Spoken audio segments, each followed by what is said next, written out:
Hello दोस्तों, आप सभी का स्वागत है स्टडी भारत आई स्टडी 89 पर। तो आप सभी कैसे हैं? I hope all of you are very well.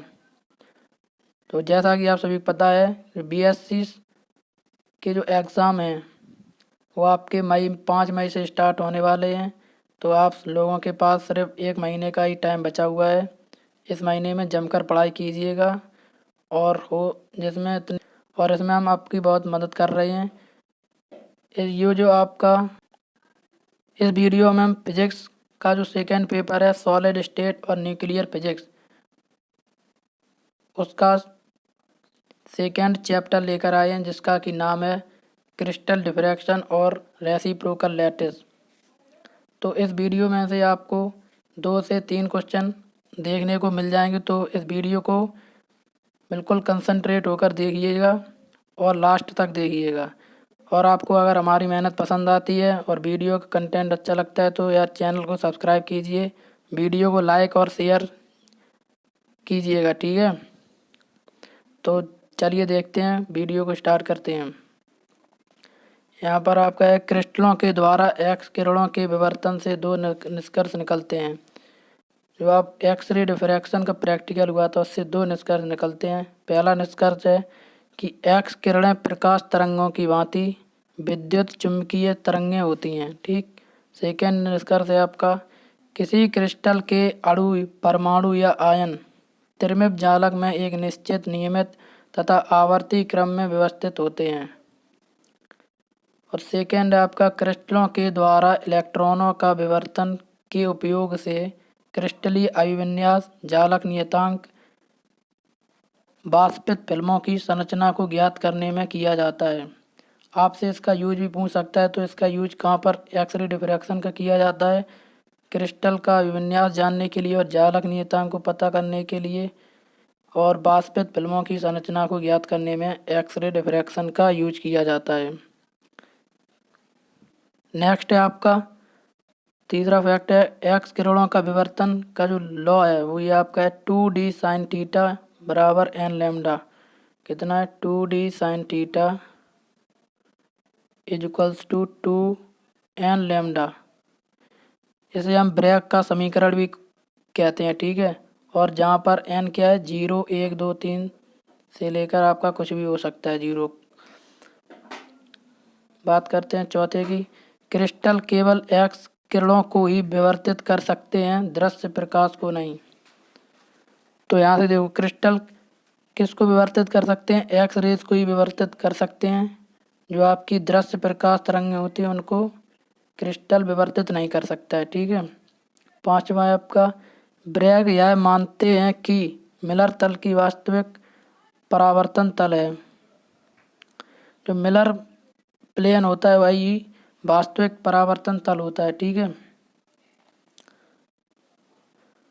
छठवां आपका, लाउवे के विवर्तन चित्र में केंद्रीय धब्बे जो सेंट्रल स्पॉट के चारों ओर एक निश्चित और नियमित क्रम में व्यवस्थित अनेक बिंदु प्राप्त होते हैं, जिन्हें लाउवे बिंदु कहा जाता है।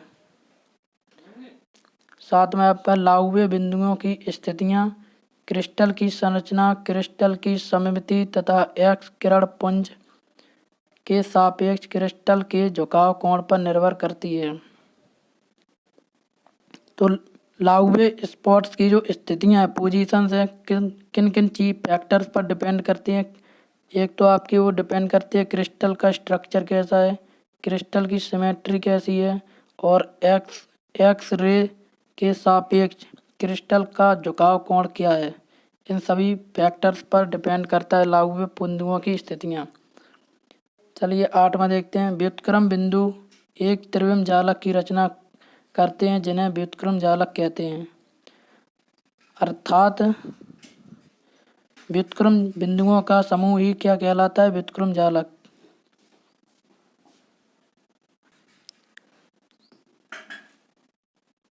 नौ है आपका, व्युत्क्रम जालक वेक्टरों, ये आपके व्युत्क्रम जालक वेक्टर हैं, को 3 संगामी कोरें मानकर खींचा गया समांतर षटफलक व्युत्क्रम जालक की मात्रक कोष्ठक है।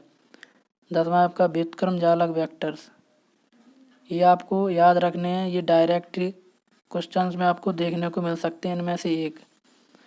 तो ए स्टार ये आपका व्युत्क्रम जालक वेक्टर है। ए स्टार इक्वल टू इसे वेक्टर सिग्मा वेक्टर 100, इसको हम ए स्टार भी कहते हैं, ठीक है। इसका फॉर्मूला क्या होता है? सो बी क्रॉस सी अपॉन में ए डॉट बी क्रॉस सी, इसका ये हो जाता है बी स्टार का आपका सी क्रॉस ए अपॉन में ए डॉट बी क्रॉस में सी, और सी वेक्टर का आपका हो जाता है ए क्रॉस बी बटे ए डॉट बी क्रॉस सी। तो आप इसमें एक चीज़ नोटिस करेंगे कि जो डिनोमिनेटर में है, डिनोमिनेटर सबका क्या है? सेम है।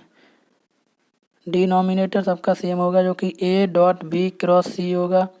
और ए वेक्टर में नोमिनेटर की बात करें तो आपका बी क्रॉस सी जो ए में होगा वो ऊपर अंश में नहीं होगा, तो बी क्रॉस सी हो जाएगा। यहाँ बी है तो ऊपर अंश में बी नहीं होगा, सी क्रॉस ए है, ठीक है। और इसमें आपका सी, तो इसमें नोमिनेटर में ए क्रॉस बी है। तो ये आपको इम्पोर्टेंट है, ये आपको याद रखने है, ठीक है। अब बात करते हैं व्युत्क्रम जालक का व्युत्क्रम, यानी कि रेसिप्रोकल लैटिस का हम अगर रेसिप्रोकल निकालें तो वो आपका सीधा जालक प्राप्त होता है, ठीक है। 12वां आपका प्रत्येक रेसिप्रोकल लैटिस। 13वां आपका व्युत्क्रम जालक वेक्टर की लंबाई सीधे जालक के अंतराल, ये आपका सीधा जालक का अंतराल है डी एच के एल, ये होता है व्युत्क्रम जालक के अनुक्रमानुपाती, ठीक है।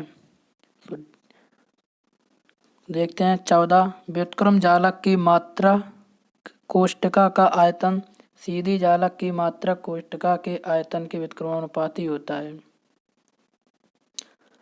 15 में आपका क्रिस्टल जालक में स्थानांतरण वेक्टरों की विमाएं लंबाई की विमाएं होती हैं, जबकि व्युत्क्रम जालक में स्थानांतरण वेक्टरों की विमाएं लंबाई इनवर्स होती हैं। 16 आपका व्युत्क्रम जालक संबद्ध फूरिये स्पेस में जालक होती है। तरंग वेक्टर सदैव फूरिये स्पेस में खींचे जाते हैं। 17 में आपका ब्रैग के नियम का व्युत्क्रम जालक वेक्टर जी के पदों में निम्न प्रकार लिखा जाता है 2k इंटू में जी प्लस जी की पावर 2 इक्वल्स टू 0, जहाँ के आपका आपतित तरंग वेक्टर है, ठीक है। ये जो समीकरण दे और 18वां आपका के डैश इक्वल्स टू के प्लस कैपिटल जी, ये जो समीकरण है एक्स किरण विवर्तन के लिए संवेग संरक्षण का नियम है। तो एक्स रे डिफ्रैक्शन के लिए संवेग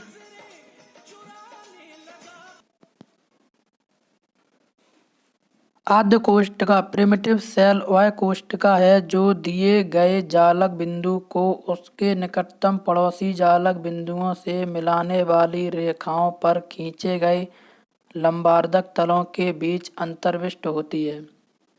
20वां आपका प्रत्येक व्युत्क्रम जालक एक ब्रिलियन क्षेत्र परिसीमा द्वारा विभाजित होता है, अतः व्युत्क्रम जालक में निर्मित प्रथम ब्रिलियन